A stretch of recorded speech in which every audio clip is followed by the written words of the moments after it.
इल्ला माशा अल्लाह, कुछ लोगों को छोड़कर, सबको नहीं कह रहा हूं। अक्सर अमीरों की कहानी है, उनके बेटों को बिस्मिल्लाह भी सही से याद नहीं। और अब उन्हें तो गुरूर होता है ना, पैसे वाला हूं, जिस मौलवी को चाहूंगा बुला के नमाज पढ़वा लूंगा। चाहे वो दौलत डंडी मार के इकट्ठी की। हमारा समाज अल्लाह भला करे, हमारी कौम में तो बीपीएल कार्ड भी उनके मिलेंगे जो सबसे ज्यादा अमीर होंगे। ये कौम है, ये इंसाफ है हमारा। हमारी कौम में बीपीएल और वो अंत्योदय जो मोहताजों वाला कार्ड है, वो भी अमीरों के पास है। गरीबों को मिलता है तो वो भी उसमें से 1 किलो कोटेदार खा जाता है।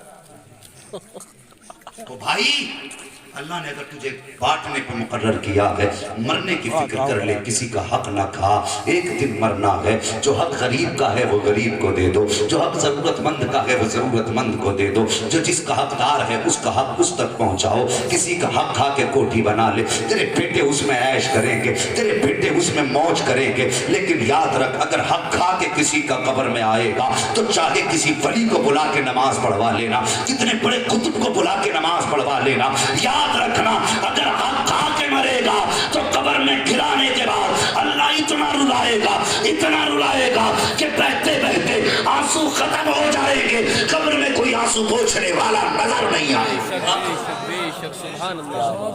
जाने से पहले मरने का इंतजार कर, हाँ मरने का इंतजाम कर लो। तुम रोज बैठते होगे घर में, बाहर से जितने लोग आते हैं काम करके ना, तो वो अपनी बीवी के पास, मियाँ बीवी का मामला जो है, यूँ समझो गाड़ी के 2 पहिए, ये भी बड़ा अहम मौजू है। अगर इस पे भी गुफ्तगू बड़ी ज़रूरी है, हर बात मौजू पे बात करनी, लेकिन इस पे जाना नहीं है आज, और कहीं और चलना नहीं, कोई बात नहीं भैया, बस ज़रा सुनिए मेरी बात। मियाँ बीवी जिंदगी की गाड़ी के 2 पहिए हैं। मुझे आप बताइए, क्या आपने कभी स्कॉर्पियो में ट्रैक्टर का पहिया पड़ा देखा है? अगर डाल दो तो चलेगी, क्या चलेगी कहाँ से, आ गई नहीं, आ गई नहीं जी। और अगर ट्रैक्टर में स्कॉर्पियो का पीछे पहिया डाल दो तो क्या दो, वो लगेगा ही नहीं। कहने का मतलब यह है, अगर गाड़ी के दोनों टायर भी 16 नंबर के हों, किसी एक टायर में हवा कम हो जाए तब भी गाड़ी डिसबैलेंस होती है।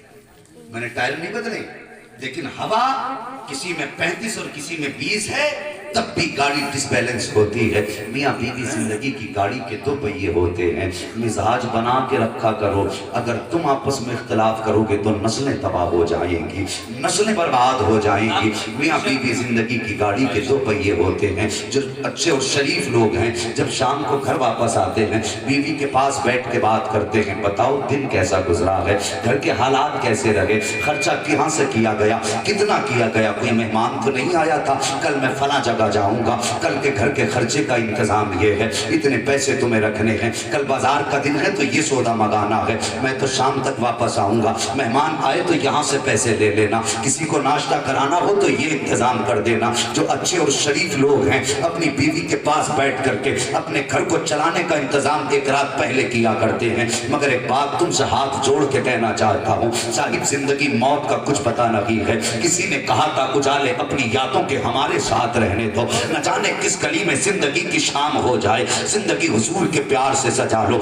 उनके इश्क से जिंदगी को रौनक बख्श दो। आज पता नहीं कहाँ जाए, किस राह पे किसकी मौत हो जाए। कितने लोग ऐसे हैं, हजार हसरतें लेके जाते हैं, लेकिन वापस आए हैं तो हसरत के कफन में लिपट के आई हैं। कितनी आरज़ुएं लेके लोग निकलते हैं, लेकिन पलटेंगे तो कफन में आरज़ुएं बंद के आ रही हैं। वो यार जिंदगी का कुछ पता नहीं है। जब शाम को अपनी बीवी के पास बैठा कर, और तेरे घर के अंदर कोई छोटा बच्चा है तो अपने बच्चे को मकतब भेज दिया कर। अगर कुछ न सीख सका तो बिस्मिल्लाह सीख जाएगा, अगर ये भी न सीख सका तो कम से कम पहला कलमा ही सीख जाएगा। अल्लाह अकबर। अपने बच्चों को मकतब जरूर भेजा करो, मदरसा जरूर भेजा करो, और अपनी बीवी से जब शाम को घर के हालात के बारे में बात करो, घर के खर्चे के बारे में बात करो, तो उस बीवी के सामने बैठ के कई बार ये भी कह दिया कर, मेरी शरीक हयात में बाहर रहता हूँ, जिंदगी का कुछ पता नहीं, हाथ से लोगों के साथ बड़े खास हो चुके چکے ہیں, چلتے پھرتے موتیں ہو رہی ہیں. سن, اگر میں گھر سے جاؤں اور زندہ واپس نہ آ سکوں, جب لوگ جنازہ لے کر کے میرے قبرستان کی طرف جانے لگے تو میرے 6 سال کے بچے کو جنازے کے ساتھ بھیج دینا. یہ چچا کی انگلی پکڑ کے میری قبر تک چلا جائے, میرے بچے کو قبرستان بھیج دینا اور اس کو بتا دینا کہ جب میرا انتقال ہو جائے, لوگ مڑ کے واپس آنے لگے, میرا بیٹا میری قبر پر ٹھہر جائے. جب سب آ جائیں, اذان پڑھنے والا لوٹ جائے, تو میرے بیٹے سے کہہ دینا کہ یہ میری قبر سے نہ ہٹے. اور جب سب آ جائیں پھر میرے لیے مغفرت کی دعا کر دے, میرے لیے ہاتھ اٹھا دے. اللہ اکبر. اگر یہ تعلیم بچوں کو ہوگی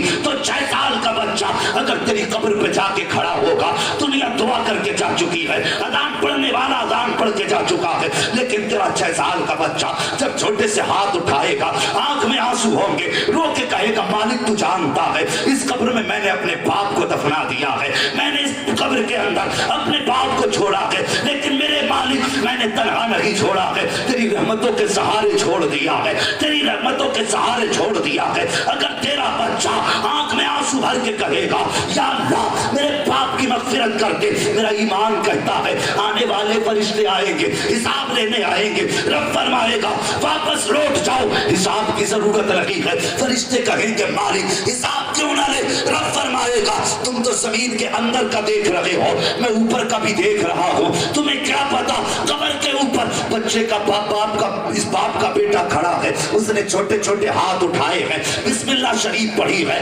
مجھے رحمان کہہ کے پکارا ہے, رحیم کہہ کے پکارا ہے. جو مجھے رحمان اور رحیم کہے میں اس کے باپ کو عذاب دوں, یہ میری رحمت کو گوارا ہو ہی نہیں سکتا.